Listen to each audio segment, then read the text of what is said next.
Hi, hello, howdy, and welcome. This isn't the next video you might have expected, but I'm someone who enjoys variety, so instead of reviewing one game, we're going to review multiple demos of games. Okay, maybe review is the wrong word. More like just talking about some demos that stood out to me during this special time of the month for video game enjoyers. Editing meta here. This was all recorded in June. It is no longer June. Have fun.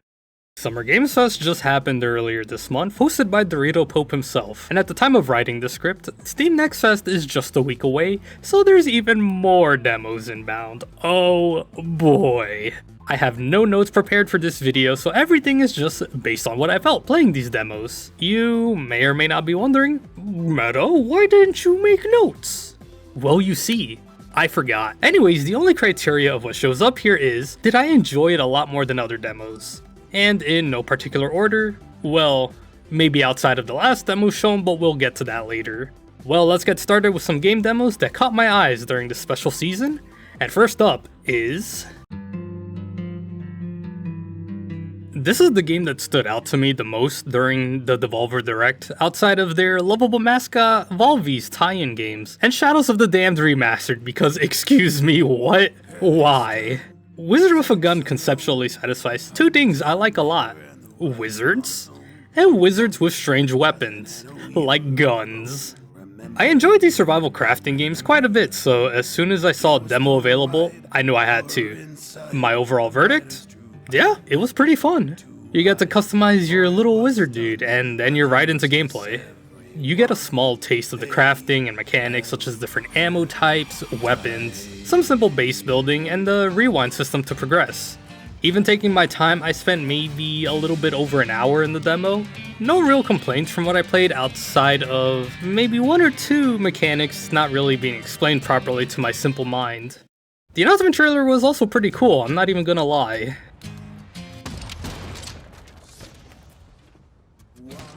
RoboBeat is an interesting one for me. It combines two genres I enjoy: FPSs, more specifically boomer shooters, and rhythm games.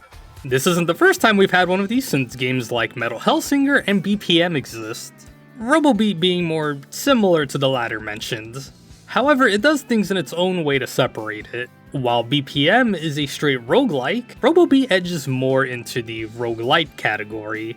Alright, so there's two things you need to do right to make a rhythm shooter feel good. Obviously, gameplay, and even more obviously, music. As it is a roguelite, you'll be redoing runs to slowly get more and more tools to help progress. And you may be thinking, well, it's a shooter, right? How does it feel? I did say this earlier. Well, I'm glad you thought of that, because movement, it feels quite good. There's a lot of tight control on ground and in air, especially when you combine it with things like dashes, sliding, and I learned this right before I stopped playing, you can grind on rails. Honestly, A+ for more stylish movement, keep it up, please. As for music, yeah, it's fine. Some of the songs you can use in the demo aren't my jam, personally, excluding the fastest BPM one, which is actually pretty good. A fun aspect to the music too is that you can change songs on the fly to change the tempo of when you can do actions. For example, the slower the BPM, the more space there is between actions, and vice versa for higher BPM songs.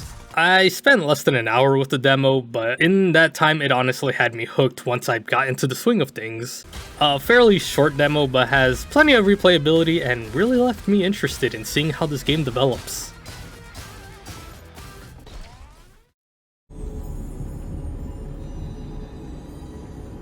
Geppetto's puppet. We need your help. Welcome to We Have Bloodborne at Home, alternatively called Lies of P. Developed and published by South Korean studio NeoWiz, known for games like Skull the Hero Slayer and DJ Max Respect V, which is a favorite of mine. I just had to get that out there. I'm sorry. Initially, it was interesting to see a studio like this announce what looked like a pretty big budget Souls-like game. And with a demo out in the months leading to the release, there's no better time to sample what's to come. And my verdict, oh, it's pretty damn good. It's a very unapologetically Souls-like game that just happens to be set in a very Victorian era looking time, and by no means is that a bad thing. All jokes aside, visually this game looks really good, like good. It really captures that air of, we really screwed up, Combat is also really solid. You get little breadcrumbs as you play the demo that expands the gameplay. A few more weapons, some combat items, skills, and this cool as hell arm upgrade. You get a little slice of everything with this demo. The Souls-like, God, I hate using that term, traversal, and looping around for shortcuts. Plenty of action from regular enemies to bosses which have a very unique mechanic to them. And of course, lying. While we don't get much of that in the demo, it seems to be a core aspect of the game. You know, considering it's called Lies of P and all that. I do have some issues that can be easily solved via game progression, and hopefully some feedback from the demo taken in. Rolling and the riposte/back attack are pretty much my only gripes. Rolling 8 out of 10 times feels unnecessary when you have an alternative like blocking and perfect blocking, which become very required in boss fights. This one might have been more a me issue, but trying to land back attacks felt very finicky. I had a lot of issues trying to land those even when an enemy is staggered. Additionally, and not really an issue, but I found it funny, I got stuck in a random spot, and also entered a boss room before anything spawned. Not bad. Now, my thoughts on this game seem to be longer than the previous ones. And you'd be right. I had to get my thoughts made between 2 different plays of the demo because it didn't save, so I had to play the whole game over again, which meant that was an additional 2 hours of my time. Now, to start talking about all the cool game demos that stood out to me that launched during Steam Next Fest. And honestly, there's no better game to start with than Rise of the Triad. Okay, so if you know your retro/boomer shooter games, this isn't a new game. However, being able to play it on modern hardware at a simple press of the button is, by the powers that be, the greatest game collab has happened between New Blood, Night Dive Studios, and both Apogees, Software and Entertainment. And the end result, you'll never guess, because hot damn, what we got in this Ludicrous edition is great. So many graphical options, rebalanced gameplay here and there, different versions of the soundtrack, including ROT 2013. I never had the best opportunity to try the original Rise of the Triad, and getting to play a really solid version in the year of 2023 was an experience I did not know I wanted until now. Across the board, I had a just overall fun time playing Ludicrous Edition, even if I am bad at video games. And even the exit game menu caught me off guard. 10 out of 10 work, you have me sold more than ever before. As a side note, I had Apogee Entertainment and Scott Miller like a tweet I made, so that's pretty cool. This game has always been on my radar since its gameplay was first revealed back in 2021. With a demo now out, I definitely had to see what was going on with this, and truth be told, I still have no idea what to expect. What hooked me with this game, without a shadow of a doubt, the visuals. Dear God, this game looks great. The aesthetics, vibes, everything kept me rooted in this demo for the hour I played. Everything man-made had this 60s, 70s feel to it, from machines, vehicles, spacesuits, even the memory logs of these giant mechanical things have an old school feel to it. The slice of story we got from the demo kept drawing me in as I progressed, and I'd be lying if I said I wasn't curious what came before and what happens after this hour of gameplay. And with that comes my main concern. I don't know what kind of gameplay to expect. It has a feeling of a walking simulator similar to The Vanishing of Ethan Carter, but is that it? By no means am I knocking on the game if that's all. I enjoy my share of narrative-focused games, but I'm just curious if there's more to it than we've seen. Or have we already seen all the core gameplay that'll be offered? I'm more so just curious if there's more to expect. But I'll keep my eyes out in the future to see if there's more to come. Like a swarm of mechanical flies. I tell myself it was always going to be a one-way trip. That's what love is. It's a trip between who you were and whatever the hell you become next. It's finding games like this that give me joy in doing a video like this.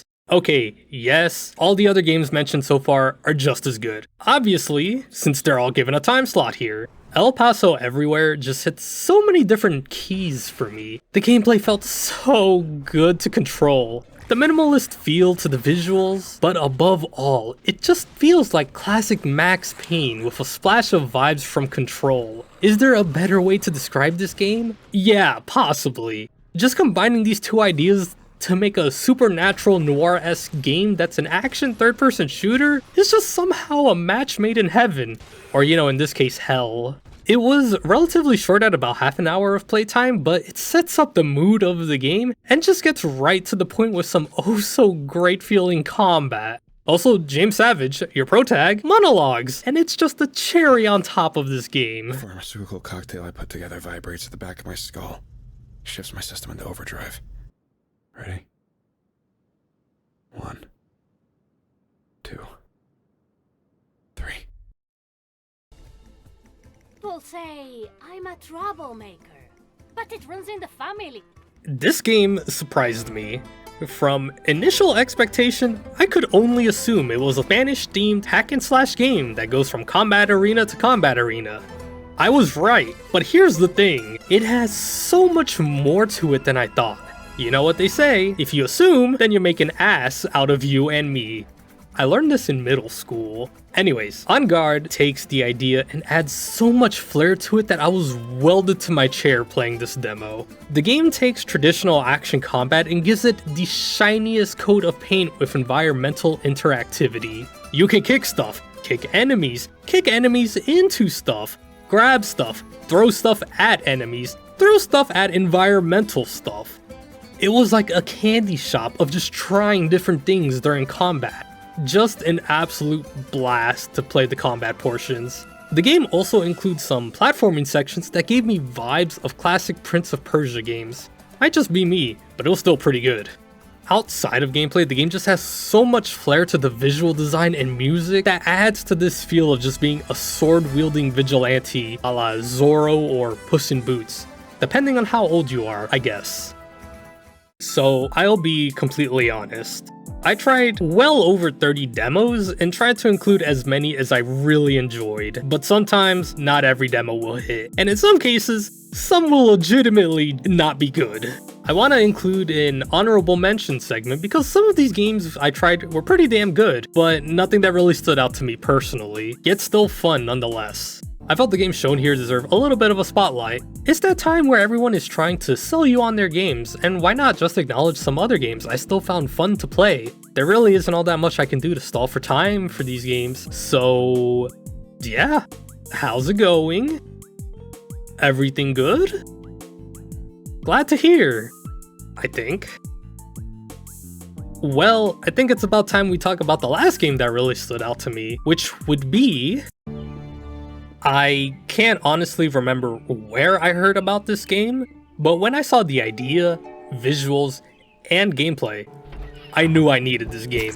No ifs, ands, or buts. The Islands of Caliph gives me vibes of old school CRPGs and tile-based dungeon crawlers like The Legend of Grimrock, The Bard's Tale, Wizardry, and honestly I could keep going. After seeing and playing the demo, experiencing what is offered, there is no doubt about it, I will be here for the long haul. I am invested, I am committed, and I will be here for day one when it happens. It feels like a love letter to a certain type of game design while also just flaunting its own visual aesthetics and themes. I want to gush about everything this game showed me, but at that point, I should just make a video about it when it comes out. So let's just talk about the gameplay because that was easily one of my favorite things.